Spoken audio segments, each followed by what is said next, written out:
नमस्कार, मैं हूं Amod Srivastava. Amazing thought, amazing information, amazing story की दिशा में आज एक कदम और आगे। आज के इस कहानी का शीर्षक है कर्ण की निष्ठा। आपको ये मेरा वीडियो अच्छा लगे तो लाइक करें, शेयर करें और सब्सक्राइब अवश्य करें। साथ ही बेल आइकन दबाना बिल्कुल ना भूलें। आज के इस चिंतन का विषय कर्ण की निष्ठा। एक राजपुत्र होते हुए भी कर्ण सूत पुत्र कहा गया। कर्ण एक महान दानवीर था। अपने प्रण और वचन के लिए कर्ण अपने प्राणों की भी बलि दे सकता था।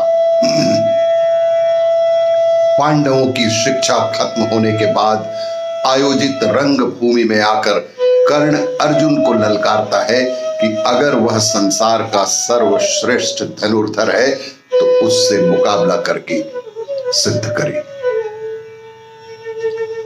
कर्ण एक सूत के घर पला बड़ा होता है, इसलिए उसे सूत पुत्र समझकर अर्जुन से मुकाबला नहीं करने दिया जाता। पांडवों के प्रखर विरोधी दुर्योधन को यहां एक अवसर दिखता है और वह फौरन कर्ण को अंग देश का राजा घोषित कर देता है और कर्ण को अपना मित्र बना लेता है। दुर्योधन के इस कृत्य से कर्ण के दुखते घाव पर मरहम लग जाता है, लेकिन समय सीमा खत्म होने के कारण रंग भूमि में कर्ण अर्जुन का मुकाबला टल जाता है। पांडवों और कौरवों के अंतिम निर्णायक युद्ध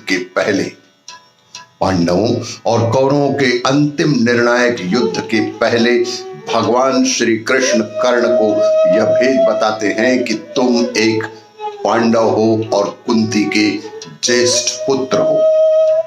इस रहस्य को जानकर भी कर्ण अपने मित्र दुर्योधन से घात करके अपने भाइयों की ओर नहीं जाता है।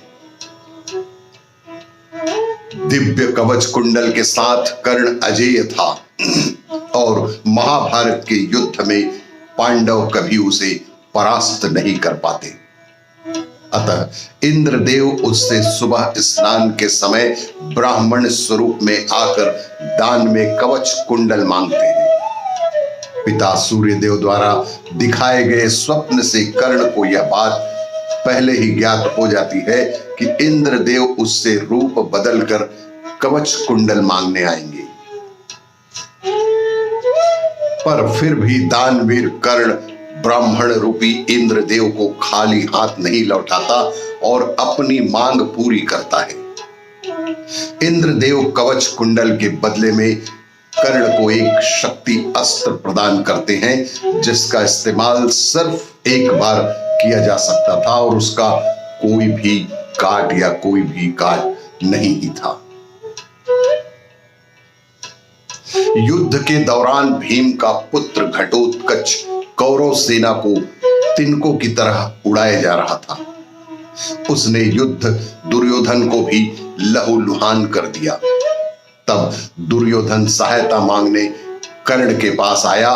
कर्ण शक्ति अस्त्र सिर्फ अर्जुन पर इस्तेमाल करना चाहता था, पर मित्रता से विवश होकर उसने वह अस्त्र भीम पुत्र घटोत्कच पर चला दिया और उसका अंत कर दिया, और इस तरह अर्जुन फिर से एक बार सुरक्षित हो गया।